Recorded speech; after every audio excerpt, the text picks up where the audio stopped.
My name is Dr. Tyler Tolbert. And I'm Dr. Soren Poppy. And you're listening to the Fix Podcast, your source for all things implant dentistry.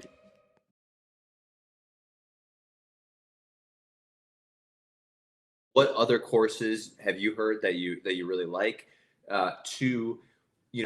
What, as a general dentist, how many courses, like before you do your first full arch, how many implants should you place? And I know that that's super controversial, but I'm just curious your thoughts on it, right?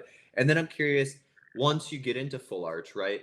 I feel like there's a lot of different modalities on it, and every oral surgeon that I've talked to about general dentists going into full arch, their biggest concern and biggest issue is, hey, if you can fix your problems, then I think you're good to go to do full arch. So going off of that, then when does somebody who's doing typical standard All-in-4 start getting into advanced PATSI or, like advanced zygomatic pterygoid implants? What do you think is like suitable as far as those things go? Okay. I don't want to be, the gatekeeper, the authority behind this, and I'm not. I'm teaching to try to help people into it. There is no number. Everyone's like, how many implants do I have to do? 250? Is it 1,000? I don't know. What is your comfort level? You should be comfortable doing this, and you should kind of know how to get in and out of complications and problems, so you can avoid them. We all have to start somewhere. I definitely don't think that you should be doing your very first implant ever in a full arch. I think that's absurd. I think we heard that 6 months ago. People come from different backgrounds. If you're previously a farmer or a woodworker, and then you come into dentistry, I mean, you got and then you're really good at the science and the biology of it. I think, you've got really good hand skills. You've got good mental capacity for problem solving, probably sooner, right? I don't know. If you grew up inside of a textbook and never getting out and seeing the light of day, and then you think you're going to get thrust into a full arch real world situation, I mean, I don't know. So what's your life skills? What's your background?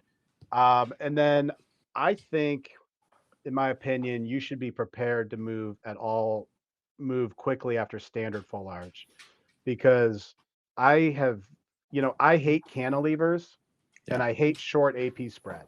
Yeah. And the simple fact of the matter is, and I've looked at this in my own patient population, in your standard maxillary arch, your average maxillary arch, it is difficult to put the platform of your tilt much further than the first bicuspid. Mm-hmm. Okay. And sometimes it's between the canine and the first bicuspid. That gives you a 2.5 tooth cantilever in thin bone, soft bone, shorter implants, less spatial bone anchorage, you name it. You get an AP spread of not even 10, 12 millimeters at the most in 80, 90% of your arches.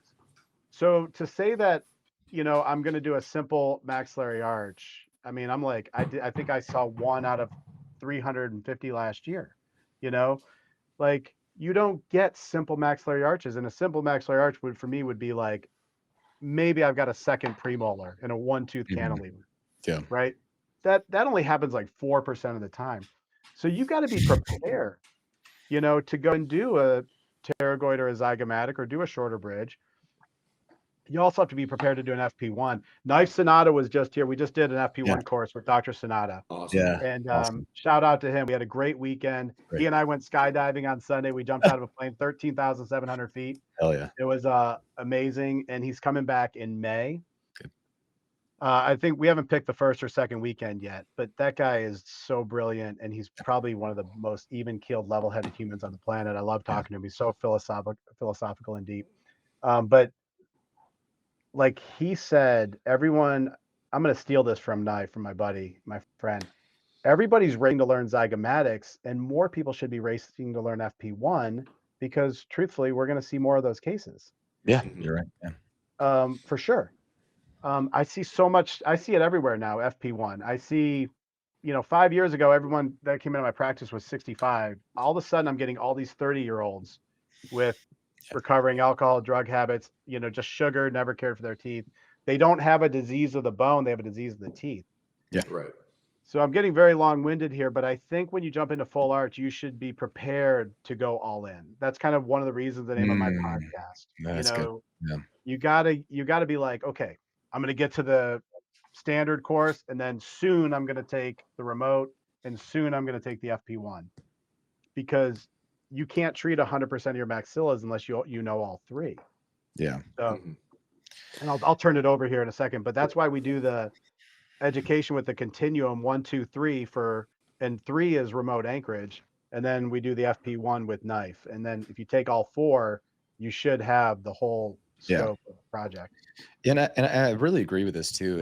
And I think that, the fallacy here is the idea that you're going to get into simple all in four, and then you're going to get all your reps there, and then you're going to go into more complex stuff. I think really the starting platform needs to be before you're doing your first all in four.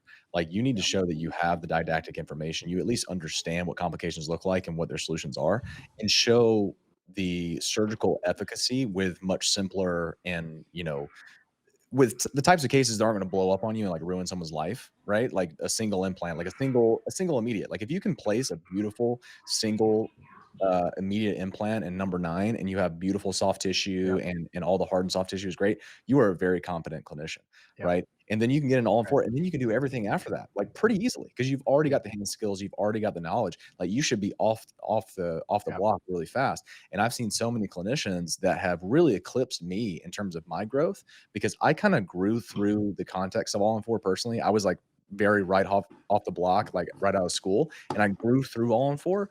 But the people that did all that research beforehand, and they did a whole bunch of thirds, and they were really good surgically, just didn't really have the reps of all in four. I've seen them go from just doing their first all in four to doing pterygoids to doing transsinus in no time, and they did it beautifully and did exemplary cases. And Right. so it's not about getting the reps of basic all in four. It's about having all the foundational stuff first, and you can tell a lot about how Yeah. good someone's going to be before they ever even do their first one. Yeah. So I think that's where the focus needs to be. And I totally agree. Is as soon as you get into the all in four world, you got to start getting into complex stuff immediately, because you're going to make your own complex cases, Yeah, when for doing them sure. wrong. Sure. I Two have a things. slide in my, oh, sorry, go ahead. Oh yeah. I didn't cut you off. I was just gonna say two things that I really agreed with, and actually I mentioned this on our last podcast. We had just, I think maybe like 4 weeks ago, we went to the 3-on-6 guys course, Yeah. and we've been doing one prior to that. We just wanted to see. I don't know if you've had like those patients come into your door that are like 3-on-6 or nothing type of patients, but we've started to see Yeah. them because they're developing like a following online, right? It's a cult following, yeah. Nothing. And Yeah. in reality, like we spoke to the guys about this, right? It's basically just standard FP1 that they segment because Yeah. in their philosophy, Wolf's principle is where if an implant doesn't get a full load, it won't have like the same potential as one that's splinted. Essentially, that's kind of like their philosophy. But anyways, we did a podcast with them, and in the podcast, I said a very similar thing that you said. That sure, I think that if you're going up the progression, standard all in four, like easy cases that aren't super difficult, like good bone thickness, Yeah. whatever it may be. But if you can get 4 implants, you can get to that second pre or that first molar. Like those Yeah. are awesome cases to get started with. And Yeah. then I think incorporating in pterygoid implants is a next good level up, because you are reducing that cantilever. You're providing. I'd rather have a patient in a pterygoid than one that's stuck with a 2-3 tooth cantilever, Yeah, right? So yeah. that's Right. and then I personally like going FP1 next because you're saving a lot of that bone, right? Like you're saving a lot of those patients that have difficult cases. And then after that, like if you want to get into zygomatic, transnasal, all of these Yeah. different styles to then fix all those ones that you've done prior to get treatment. Yeah. And then the second thing I wanted to mention is I totally agree with you about people's backgrounds, right? People come from all different backgrounds. For me personally, I did a 1-year surgical internship where I worked under multiple surgeons for a year, and I got so much good quality Yeah. basic experience that then when I jumped into implants, I was like, man, I already know all the hard stuff, right? I know how to lay big flaps. I can see all of the bone. I can take out teeth efficiently. Then placing the implant, is the easy part. But Right. where I see issues, right, is where doctors they don't reflect a full flap, right? They reflect a very tiny flap, and then they go in and they do this after it took them 2 hours to take all the teeth out, right? So they Yeah. takes them 2 hours to Done. edentulate the arch.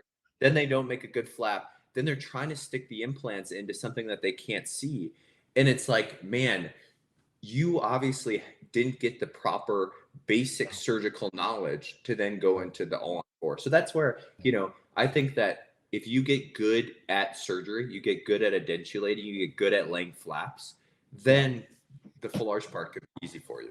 Yeah.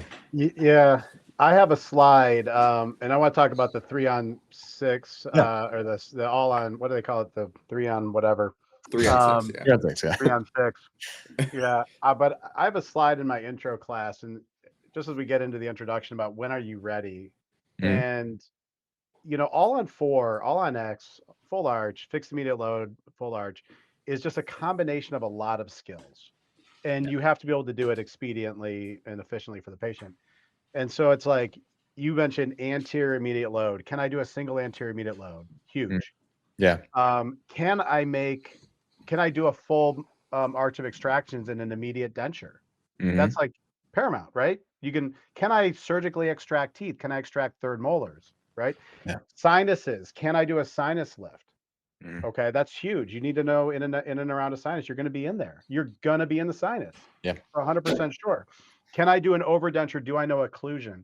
I have so many patients. I have so many doctors that contact me and say, I'm new to dentistry. I want to do fixed all on X because I hate dentures. I can't do a denture. I'm like, you need to do a denture before you can do this. You have to be able to understand prosthetics, full Yeah. arch occlusion before you do this. Like it's essential. Go make some dentures. Go work in a denture clinic for like a year. It's so essential that you be able to have all these little tiny subsets of skills to do this. And so it's like get the training. I had a doctor come here for a one-on-one. He wanted to do a surgery, and I was watching him like try to extract a tooth. He's turning the gums into hamburger. He doesn't know how to section it. I'm like, whoa, Mm. sport, like time out. You Sport. know, like we got like step aside for just a quick second. Like it's been like you got 2 minutes to get this tooth out. Like we got to Yeah. go. Yeah. Like Yeah. we've Yeah. got like 27 more to take out. It's been 20 Yes. minutes on this tooth. Come on. Yeah. Um, so you've got that. I was gonna comment about the uh, The 3 on 6. 3-on-6 or whatever. So great guy, great program. They've done an excellent job marketing that. I Incredible. think the Yeah. public knows about it. All the way in here in Virginia, I'll have people in consults go, "Hey, should I do all on 4 or should I do on 3-on-6?" I'm like, Yep. okay, look, there's way more similarities than you think. This is a marketing scheme. It's a marketing ploy. I had a conversation, nice guy. I'd love to have him on the pod. And I think that he makes some kind of claim of inventing it or trademarking it or something. I mean, the fact is, when I came here to practice with Truman Baxter in Virginia Beach, Virginia in 2006, Truman was doing them already. I mean, we saw people, they talked about doing these things back in the 80s, and the reason they did them was for retrievability. So Mhm. I've done the 3-on-6 procedure a whole lot of times, and he was like, really show me where, show me extra. I'm like, I'm not going to go dig up paper charts, but we used to do like 2 implants, 2 implants, 2 implants and do 3 just in case something failed or Yeah. needed to be replaced. It wasn't all on one arch. So that was kind of something that was common. I think it's a great procedure. I think it should be done. Uh, it's very much akin to an FP1. I mean, it basically is an FP1 in 3 segments. Yeah. So I've got nothing against it. I think it's a great treatment modality. But the bottom line is you got to be prepared to do FP1. Yeah. Yeah, No, I couldn't 100%. agree more. Couldn't agree more. And I think too is, to kind of go a little bit back to, our conversation on, digital dentistry in the digital world and all the people that are now coming out into a world that is fully digital and has fully embraced that, is that so we've abdicated so much of the fundamentals to labs, right? Like when Right. you send your stage 0 records to a lab, all you really need to do is you take a scan of the upper, scan the lower, take a bite, take some photos, and a really competent designer can make some beautiful stuff happen, and you'll have no damn idea what they did. And I think that's it's a good thing, but there's another side of that where you can skip a lot of the fundamentals and still be doing these cases. But where you're going to get in trouble is that's a blind spot for you. You don't actually know what the lab's doing. The lab does kind of know what they're doing, but they're not actually in your practice. They're not really taking care of this patient. They're not really seeing the functional issues going on. They're just making the best of what they can with what you're sending them, you know? And Yeah. so without that sort of foundational, like this was in my hands, or I had this in an articulator, I saw this patient, I understand occlusion, I understand dental principles. We're kind of flying by the seat of our pants, and we're abdicating a lot of the actual doctor job to laboratory technicians, and eventually it will be AI as well. But it's just this is kind of a trend going on in a lot of industries, is as AI and as digital becomes more prevalent, we're kind of losing a lot of the foundational skills there, and I think that we're going to become less complete clinicians out of that. Yeah. Yeah, I Really think careful. So module 2, module no, no, 2, I you go talk ahead. about prosthetics inclusion a lot Yeah, in our yeah, module 2 digital workflow class. And labs have we put too much trust in labs. yeah. Okay. I mean, they're hardworking individuals, they're smart people, but Agree. they're not doctors, and we forget that. And a lot of dentists, I don't even think are thinking like a doctor. You know, Yeah, you have to diagnose the occlusion, you have to set it up.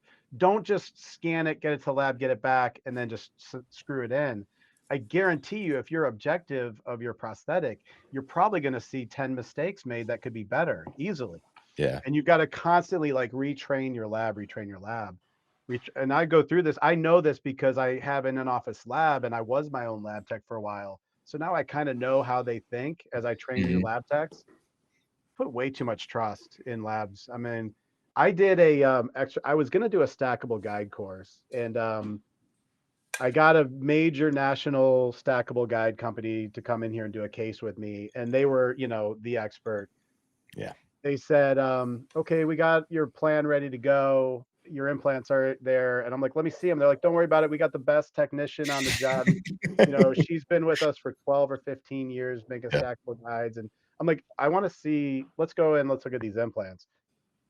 I started talking to that 12, 15-year technician who does this exclusively. And I had to explain proper implant position, basal bone, palatal walls, lingual walls, angles, forces, why we use this, that, not that. And, you know, she was very much like, hey, you know, she was interested. She's like, nobody's ever told me this, you know? And this is the person that 15 years, offices around America and the world have been trusting to place their implants for them, yeah, yeah, you know? That's My message is scary, right? be a doctor, like yeah, know the craft and yeah, you Mhm. know, like look at it. So yeah. I just did a. It's funny that you say that because I just did a course, and I just kind of wanted to brush up on um, implantitis, new age treatments. Like if Yeah. anything has come out recently that has improved, and so I did a whole course, and a lot of the lectures were based on. It was like some World Congress of Implants where they did just a lot of periodontists come in and they go over the new and improvements, right?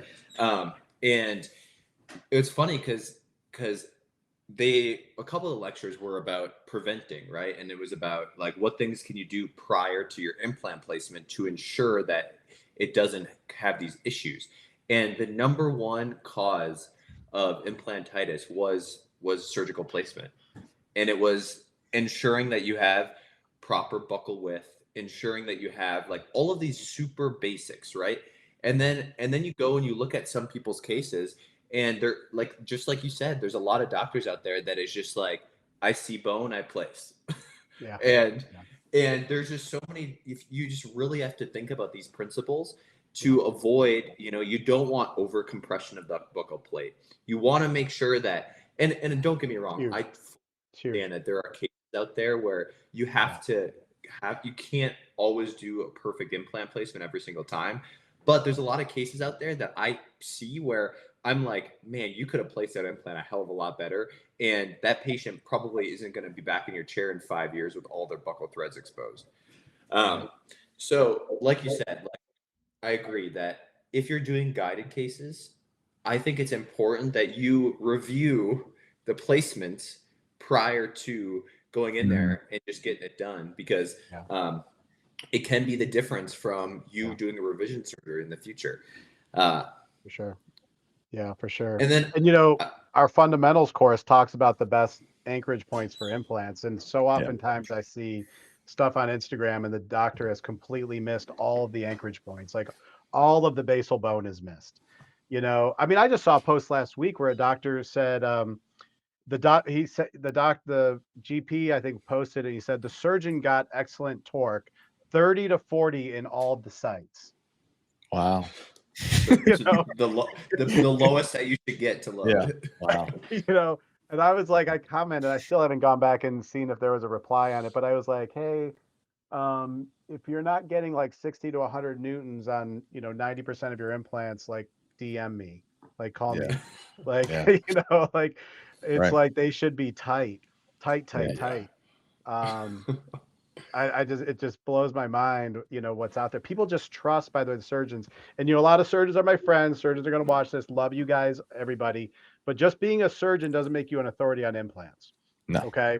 I mean, case in point, like study club last night, smart, brilliant surgeon talking about how he pulls arrows out of eyes and, saw blades out of heads and stuff. That doesn't make you a good implant dentist. Okay. Yeah. The title of the presentation was the zero bone loss concept. And I'm like, okay, I'm going to take a night off my life. I want to go hear someone talk about the zero bone loss concept because I believe in that. And I Yeah. want to hear what other people's take is on that. There was nothing in this lecture that was zero bone loss concept. Okay. I mean, the implants were crestal, they weren't subcrestal. Mhm. He talked about having 2 millimeters of keratinized tissue. The rule is 3, by the way. Mhm. Um, didn't say anything about the buccal plate, didn't say anything about subcrestal. The third rule is a eliminating the micro gap and having ideally a Morse taper implant. The company he was speaking for does not have a Morse taper implant. Like of the top 5 principles of of zero bone loss UDLT. concept, Yeah. nothing in the lecture was zero bone loss concept. Yeah. Nothing. Zero. Yeah. Zero. And yet I look around the room and there's like 50 people. I didn't say anything because it wasn't my show. I mean, they had referral docs in there and everything. I wasn't going to rain on the parade. But like there's like 40, 50 docs in there that are like, this guy is the authority on implants. And I'm like, it's not always true, just because you have a title or you've been in the game for 35 years, it's not always true.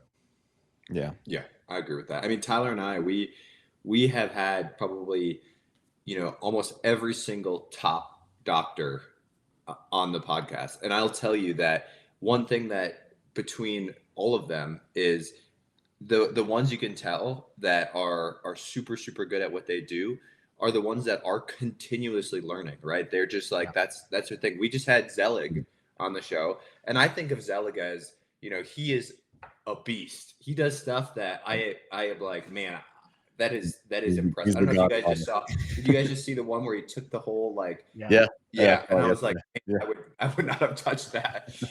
Anyways, but he came into our podcast with just so much like spark and so much Yeah. light, and about how he is constantly learning. Yeah.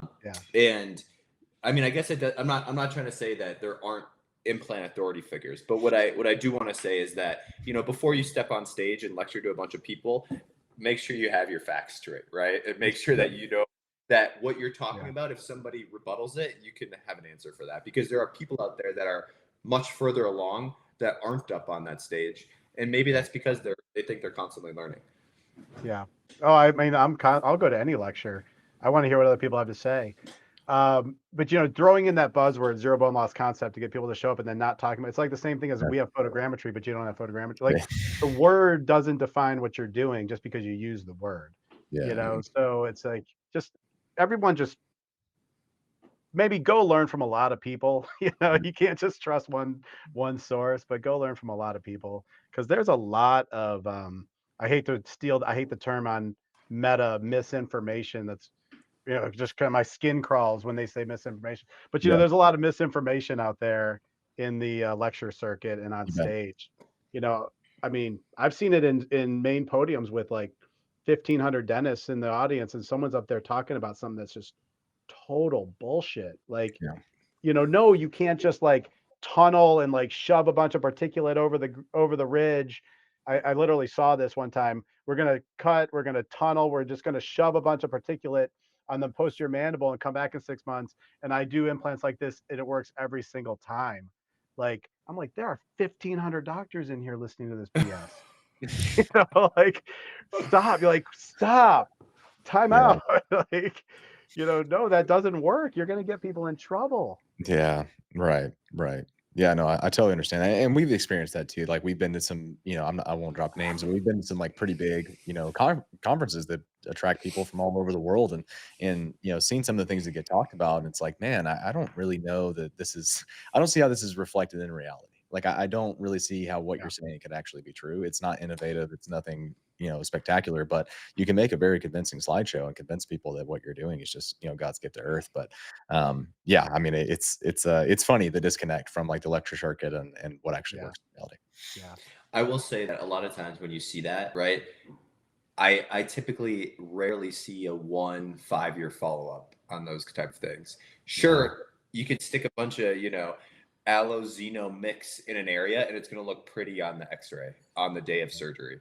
Yeah. But what does that look like for 4 years from now? Even like things can look good at the year mark, but it's like ensuring that you have proper follow up before you're posting that stuff, because guess what? There's going to be, if 1,500 doctors are in there, there's going to be a quarter of them at least that go back to their office and they give that a shot. And who Oh, knows yeah. what's going Yeah. Especially if It's you all bill very, it as very being easy. to. Yeah. Everyone's gonna do it on Monday if you say it's easy. Like, oh, 1 incision and 2 stitches. Okay. yeah, no problem. For sure. You know, Yeah. the Yeah. mini implant king, like the mini guy. Yeah, I think that's really one of the biggest issues in implant dentistry in general is that we can celebrate really early, right? Any arch you do, it's going to screw in, just fine, right? Like we are so far removed from the consequences of what we do on a daily basis because it's so far in the future. It's out of sight, out of mind, and when Yeah. you're willing to think on a very short term basis, you can think that you're just 1,000% successful just all the time. You're batting 1,000. But the reality is that's just not how it works out over time. And it's Yeah. just it's a lesson that gets learned probably way too late. You've created way more problems than you actually have the capacity to solve by the time they come around. And I think that's the most insidious aspect of what full arch is. It's just it's so easy to get way in over your head, and you won't actually Yeah. know it until you're pretty Yeah. much buried. I agree. Well, that's why So we want to reach out. Yeah, go ahead. I was just gonna ask, like, what in the full arch world, what are kind of some of the biggest mistakes that you see from Mm. providers, and what can providers do to fix those mistakes? I feel like that's um, there's a lot of clinical modalities, a lot of different things, and I'm just curious, kind of what you see. What can somebody listening to this take home Yeah. that's going to help them in their clinical abilities? Well, I'm going to back up before the procedure. Preparedness and education and mentorship are lacking across the board. I mean, everyone thinks that they can go out and just take like a 2-day class and then just go home and start slinging all on fours. And so because I'll say that because most of what I see come in my consultation room for revisions is just like not following very basic principles. Like, did you even learn like step one in the first place? It's like, you know, it's not hard. Like it's a cookbook procedure. It's a big procedure made up of 26 little tiny procedures. And you got to have the skill set for all of it. You got to have a good background. Cause I think that honestly, like 95% of complications were preventable if you just did it correct in the first place. Like you said, peri-implantitis, I agree with that. Most peri-implantitis occurs because of the surgical placement, the platform of the implant and where it was at and how it was placed and where. And I think the same thing goes with, full fixed immediate load, full arch. 95% of these complications are that it wasn't done correctly in the first place. So going back and learning a stepwise approach, a methodical approach, deliberate approach to this procedure is essential. But I think you were asking probably, the number one cause of complications. It's certainly in two things, really, and they're very related, I think. Understanding proper prosthetic setup and vertical dimension of occlusion, condylar centric vertical dimension of occlusion, having an understanding of that. I think that 95% of dentists, probably more, don't think about condylar centric. That's something I talk about. It's big time, especially in my module 1 and 2 classes. Understanding prescribing the proper vertical dimensions of occlusion, condylar centric. And two, The alveoloplasty that's required and the bone platform interface, where is that? All right. Mhm, mhm. If doctors would understand condylar-centric vertical dimensional occlusion, proper alveoloplasty, and platform placement, 90% of their problems would go away. Mm. Just those 2 simple concepts. That's just what comes to mind offhand. I don't know, what do you guys think? No, I mean, I think that's solid. I mean, I think the alveoplasty and the, platform interface, I think that one's a little bit more obvious. I think that that's something that definitely gets overlooked, but it's like a very simple, conversion mentally that people can make, and it would prevent a ton of things. And also respect to the soft tissue too. I think we focus way too much on hard tissue, Right. forgetting that the actual nutritive thing that's really going to protect and seal off that implant is not the hard tissue at all. Yeah. That's extremely important. I am curious if you wouldn't mind expounding a little bit more on condylar centric. I assume this means this. There's so many different definitions on like centric relation, right? Like the most Yeah. superior anterior position of the Yeah. glenoid fossa and things like that. But like Yeah. how that really turns out in the stage zero record taking, how you're calibrating that, and maybe just one simple thing that people can do at the record taking stage to maybe account a little bit better for centric relation. Sure. Um, this is big in module 2, prosthetics and digital workflow. Like the Yeah. proper record taking. Keith Klaus, my buddy at Digital Workflow. I give a shout out to Dr. Klaus down in Mississippi. Mhm. Brilliant, brilliant clinician, smart guy, engineer turned dentist. But we teach digital workflow, and we see all of the errors. 95% of the errors come back in record taking. Yeah. Right? Are you able to, and I've narrowed it down to condylar-centric vertical dimension of occlusion. Give the lab the scans at your desired vertical dimension with the condyles fully seated on both sides. Okay. Then there's some other occlusal things. I mean, I don't think we have the time to get into. No need. Yeah. But I coach them in. I coach them into that. I get them situated. We record at the vertical where that we think that condylar centric is. I go to my CBCT, and with the putty or the bites or the bite rims or whatever in place, I check to make sure that both condyles look like they're both seated and Mm. even. All right. And then you go from there. You can adjust. You can totally adjust. After I put in my first prosthetics, we go take a CBCT. I check all my implant placements, but I also take a look at the condyles. And I mean, we're not able to look at soft tissue in the dental office yet. I mean, nobody can afford an MRI, nor would we expose patients to multiple MRI radiations like 4 or 5 times in a process. We're not going to do that. But this is a good go-to way to see if the hard structures look like they're balanced. Okay. Yeah. Guess what? When you see that, patients' faces look relaxed. They look better. Yeah. And it's so hard to find. I talk about this so much in module 2, but hammer this home. It's so hard to find general public in condylar centric. People are in a best fit match, to borrow a term from my exocad days, where their Yeah. teeth just Yeah. kind of interdigitate, Yeah. and you put them in Minimize. the full arch and you screw them down, and their midlines are kind of on day one, and you look at them 6 days or 6 weeks later and they shift. Why? Because everything has relaxed. The whole stomatognathous system has relaxed. The condyles Yeah. have relaxed. You basically deprogrammed them. Yeah. People ask me all the time, do you put people like in a COIS deprogrammer before treatment to get I'm like, no, I'm going to take out the teeth. They're going to get deprogrammed. Like, That's the good. all-on-4 I love procedure that. is a deprogramming procedure, and I Yeah. design my lowers in a very specific way that I get to deprogram everybody. But you wouldn't believe, probably 30% of people, 25% of people come back in 6 weeks for a wellness check with a midline shifted. And now we can go back and get condylar centric. This is one of the biggest problems I have with anybody teaching like the bulletproof zirconia in 3 days, or we'll give you final teeth in 2 days. Like, do you even know what's going on here? Yeah. Like, are you a doctor? Do you know what's going on here? How many reps have you had? This is huge. So you're taking the CBCT. So whatever you've done, let's say you haven't opened the bite and you've jigged that somehow, a putty bite, Yep. like in some sort of anterior stop, whatever. You're taking a CBCT while they're locked into that and verifying the seating of both condyles, and then you're Right. also checking post-operatively once you deliver your temps, they're Right. in occlusion, they take CBCT, and you're verifying that that position is the Yeah. same. 100%, Okay. 100%. And you don't have to expose them to, too many scans. My average patient gets 3 scans, Yeah. usually the consult scan, my Yeah. record scan for condyles, and my post-surgical scan, Okay. just Sure. to verify. So most people get 3. Yeah. Now, if I was grossly off or the patient was uncomfortable, developed a TMD or something, acute TMD, or trismus or something, I would Yeah. probably be doing some more scans to look at their condyles.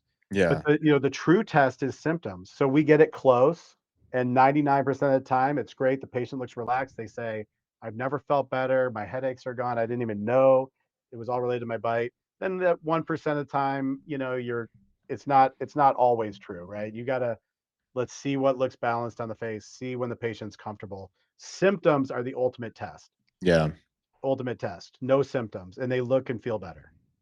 Yeah. No, that makes a lot of sense. And in terms of symptoms, I mean, at what point, because there's going to be some overlap between post-surgical symptomology and, symptomology is secondary to the occlusion that you put them in. Like, at what point are Right. you really paying attention to that? Once Yeah. you're assured that all that inflammation has gone away, and now we're just dealing with an occlusal problem.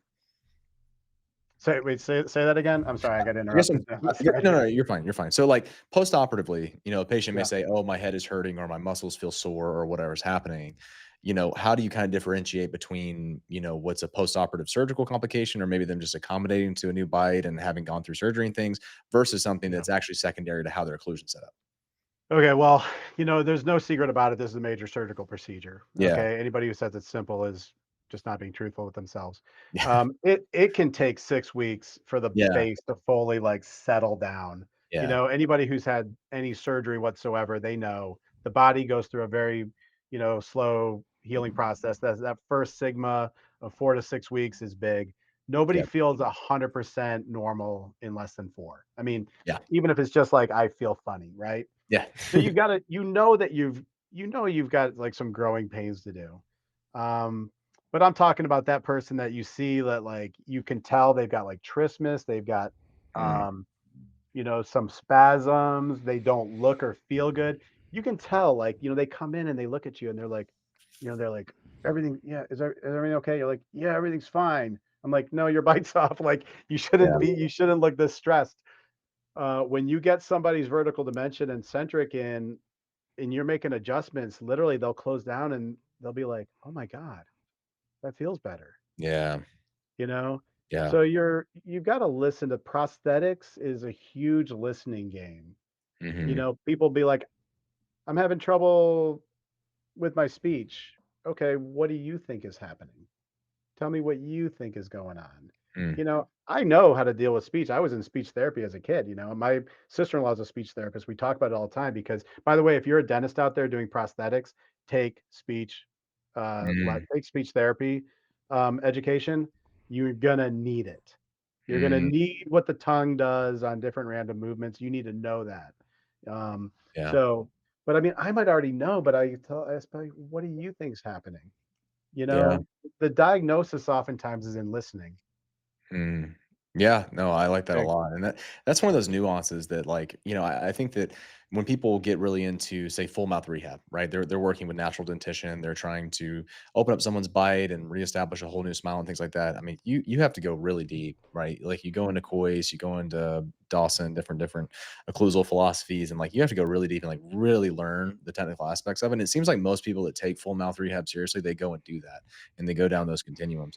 But a lot of full arch people don't do that, right? Like, we do not go to we're going to Orca, we're going to Clark Damon's course, we're going to Atlantic Implant Institute, we're flying all over the world, just we're slinging titanium just all over the damn world, right? But, like, we don't go that deep into occlusal principles, and, like, we kind of throw a lot of that out because like, oh, we're Yeah, taking out the teeth. So much of this yeah, complexity goes away. We make it simple. yeah, But in reality, those things do still exist. They do still very much matter. yeah, Perhaps it's more simplified. Perhaps we've made a less complex system, maybe. But those things still matter. And I feel like so much of the stuff that's kind of in the gray, like the problems that you just say, you know what, sometimes these things happen and patients just have to deal with it. At least they have teeth, right? I think a lot of these problems are solvable if you go that deep. And I think to really last long in this and have that sort of patient satisfaction that I'm sure you've achieved, like you do have to know those things, and they do matter. absolutely, Yeah, absolutely. that's probably one thing I'll be taking out of this conversation is, maybe I do need to go to like a speech program because that's probably one of my my biggest issues with post-op complications is patients with speech issues. Yeah. I do my best at after the patient comes in, if they have a speech issue, I'll go through the gambit. I'll have them, record them doing their different movements. I'll record them speaking. And I'll try to work with my lab to fix some of those issues. And usually we get it fixed, right? But sometimes it takes me 3-4 sets of teeth to get it fixed. Right. And that's probably something I could work on. It'd be great if I could fix that in 1 or 2 sets, Yeah. by just changing certain principles. But speech is a tough one. It's hard. Yeah. It's one that it's not sexy, right? It's not It's a pretty soft to. yeah. Nobody wants to go to a course like that, but it is fundamental for like I would say 10, 15, 20% of the patients that come back with like a speech yeah. issue here. There's no like badass speech course. There's no course where you go out in the desert and shoot thermite, to learn like speech pathology. I think that's the thing is like we like these like really hardcore courses where we're doing surgery and there's blood and guts everywhere. Like things that like speech therapy, they're not sexy, but man, like that's the kind of stuff that solves that 5% of problems in your practice that drive you freaking nuts. Oh, for sure. And it's especially bad when the patient thinks they can hear it and they can't get over it and you can't hear a thing. That's Yeah. when you really got to like sit down and talk about it. Because usually those are just like so small. Um, yeah. I mean, if you guys have worked on musicians or if you've worked on people that play like wind instruments, It's saying, and people yeah. that make their living talking, they make their living going around the country. I mean, you better be on point. I mean, I've worked on actors and it's, Right. I mean, it's a really important facet of the prosthetic is how well they can talk. Yeah. So yeah, be ready for you say like when do you go, get into all four, or how much do you go in? You go all in because you gotta be able to handle these complications. I think that goes for any doctor whatsoever, no matter what your procedure is. If you can handle the complications, if you can address the bumps in the road, then you're ready to do it Yeah. Yeah, Yeah. for absolutely. sure. But I think Um, that's also kind of the tough thing about it though, is like, when you go through, let's say a residency, like a GPR, AGD, or, surgeons, they do surgical residencies in hospitals, like their whole job is they work in a place where complications get sent to. So the complications just Yeah, come in. They didn't treat them initially, but someone yeah, else did. And now they're dealing with the complications. So it's very easy for people like that to say, oh, well, I know how to deal with these complications. So I have every right to be doing this. But if you didn't do something like that, if you've been learning through the world of CE, it's more difficult because there's not a lot of courses on complications that are live yeah, patient courses, right? It's very yeah, difficult to put that together, right? Oh, you're having this complication. Well, just hold on just a second because I'm trying to throw this course together, right? Like it doesn't work that well. I've seen people try to do complications courses with live patients, and it's a difficult thing to do. The ethics are questionable, right? In a way, like the complications you're going to run into are going to come from your own cases. So it's kind yeah, of this 22. It's like when you're yeah, out in the job market and everybody wants experience, but how are you supposed to get experience if no yeah, one's hiring, right? Like that's yeah. it's kind of this chicken and egg thing that happens. We're adding a module in 2026, me and another doctor. So by the way, my institute's not just me, I've got faculty doctor as well. Yeah. But my next module, module 6, is a complications weekend. We're going to talk Mhm. about complications in singles and full arch, and that's all we're Yeah. going to talk about is complications. So Great. that's going to be in the fall of 2026. We haven't announced it yet, but that would be vital to go to. I'll be waiting on that. Understand, hear people like I'm going to show you some grotesque stuff and how we managed it, how we fixed it. But no pictures, please. Yeah. you know, yeah. Anybody who That's says they not don't it's have not an NDA with complications is no. probably sitting on their couch, like they're not doing anything Yeah. Yeah, yeah. for Uh, sure. well, hey Adam, I think we're coming short on time here. We Yeah, usually like to do a rate about here. Is there anything that we didn't go over? Is there anything that you want to talk about with the Atlantic Implant Institute that we sure. could Yeah, finish what's up? coming up? Yeah. We've had a great time having this conversation. I would love to just make sure we hit anything that we didn't for you. Yeah. Yeah. Yeah, well, this episode brought to you by the Atlantic Airlines Institute. Yeah, Let me they're tell you now a what's coming sponsor up of the in Fix podcast. December. Huh? I said, the Atlantic Implant Institute is now a sponsor of the Fix podcast. Yeah. Yeah. Well, that's right. You're sponsoring me. Wait till you get my bill. I'm sponsoring you. You're sponsoring Yeah. me. You give me your bill first. Okay. All right. Yeah. We'll negotiate. Just Okay. double it. Okay.